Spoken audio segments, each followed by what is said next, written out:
Hello, and welcome to my PowerPoint on all things Mrs. Thyne 2020. I'm Mrs. Thyne, and if you don't already know, I work with your 8th grader in math, extended math, and science. You got this. I know that all of the different apps and websites can get really overwhelming. We're doing our best to make it as easy as possible for you to help your teen find success in school.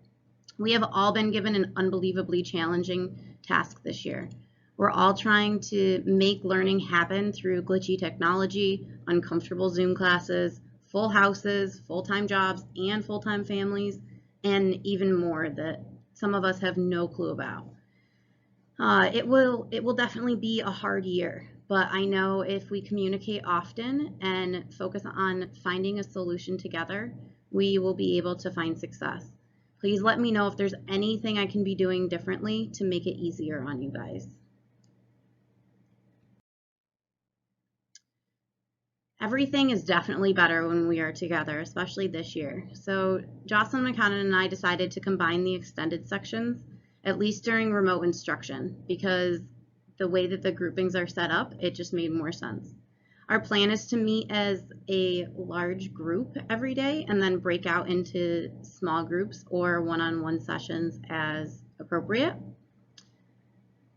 In general, I try to do very little homework support during extended as the focus is meant to be on IEP goals and closing those skill gaps.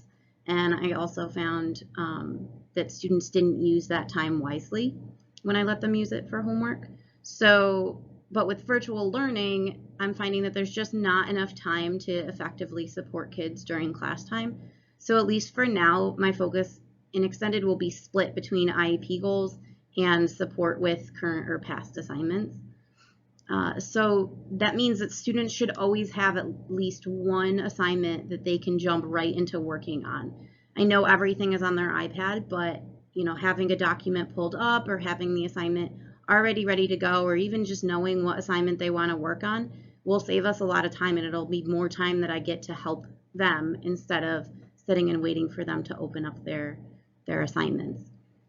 I might have something else planned, but if kids are prepared, then if I do get time or they do have time to work on assignments, we don't have to waste time getting things open. So usually in the co-taught classes, I check in on the kids throughout the period. I bounce from kid to kid or do small group work. I can easily peek over their shoulders to check on their work and give frequent little prompts here and there to get them back on task. Between the increase in independent work, most of the kids having their screens black on Zoom and staying muted, it's incredibly challenging for me to do that part of my job remotely. So one of the strategies that I've been using and will continue to use probably the most is OneNote. I like OneNote because it allows me to see what kids are writing as they write it. It's the closest I can get to checking over their shoulder while walking around the room. For this to work, however, the students have to actually be willing to give it a try, and a lot of them haven't so far. I'm happy to set up the notes in a different way or do whatever else I can do to make it so the kids are more comfortable with using the app. Some of them have given me some really good feedback, but I really would like to hear from all of you guys. If there's anything I can be doing differently, just let me know. If kids really don't want to use OneNote for taking notes, that's totally fine, but I really do need them to upload pictures of their notes into OneNote so that, for one, they can get credit for doing the notes, and two, they can have all of their notes in one spot. I know a lot of kids struggle with organization in general, and it's even harder trying to keep everything organized when you're remote or when we get to where we're hybrid. Trying to keep everything straight is going to be a challenge. So I think if we can the more we can keep things in one spot, the better off we'll be. You should have received an email recently with parent links, so you can see the notebooks that your student sees. But I know some people have had issues with the links.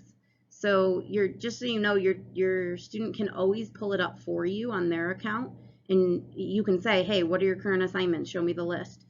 And they should be able to. And if not, just let me know and I can remind them how to do it.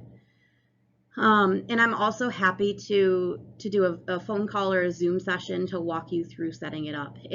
The setup itself tends to be a little bit stressful, but once it's done, it's usually pretty seamless, and I'm more than happy to help you guys get there and get it figured out. It's certainly not a requirement for you guys to use the OneNote links, but I wanted to make sure that I gave you guys as many tools as possible for keeping track of assignments, because I've heard from many of you that that's something you're struggling with. I also use the private chat feature on Zoom. It's great for the kids that I have that use it. A lot of students don't notice that I've sent them a message, even with kind of reminders.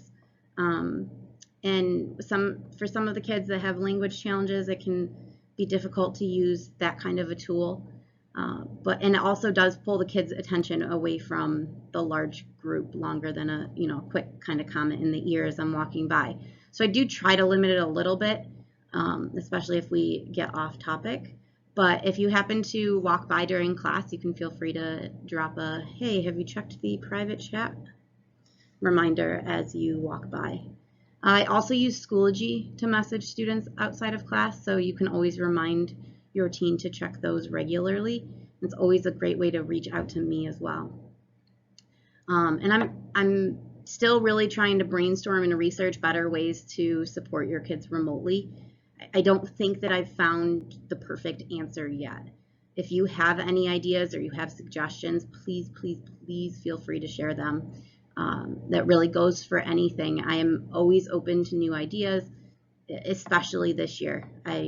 This is new for all of us, and we are all trying to figure this out. You guys are often our eyes and ears in the classroom this year, so the more you can share with us, the more insight you can give, the more background you can give, the better off we'll be, and the better we'll be able to support your child. And I find the best way to get through hard times is always through humor, but I really do mean it when I say we're all in this together. I really can't stress or repeat it enough. I want to help in whatever way I can, but I can't do that unless I know what's going on. So I listed my Schoology account first because that notifies me right on my phone. And so that's probably the quickest way to access me. You can also use my email. I try to make sure I check that a couple of times a day, or a couple of times in the evening. I check it. It's pretty much always in front of me during the day. And I also have Google Voice, and I'm new to it, so I'm not totally sure about all the kinks yet, but I do know that we've been told it's not as secure or confidential as Schoology and email.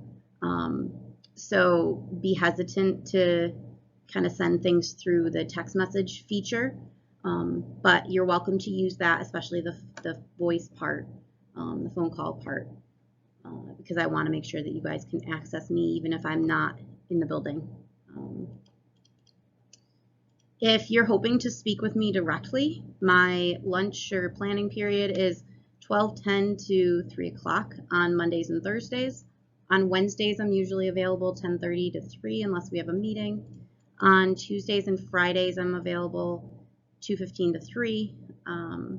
We also have team meetings in the morning those days, so I can always step away to make a phone call, especially if it's after 10 o'clock. And of course, that is the most available I can be. Sometimes I have meetings here and there and things like that. And lastly, please don't worry about interrupting me after hours. You can always, always, always reach out. If I'm unavailable, I just won't answer. I will get back to you as soon as I can. I want to be available to you guys as much as possible because a lot of my job is falling on you right now, and there's nothing I can do about that. But the least I can do is be there and be a resource for you guys and really try however I can to help you get through this year. And that was a lot longer than I had planned on. So if you made it all the way through, I appreciate it. And I hope we have an awesome, awesome year. I know that that is my goal.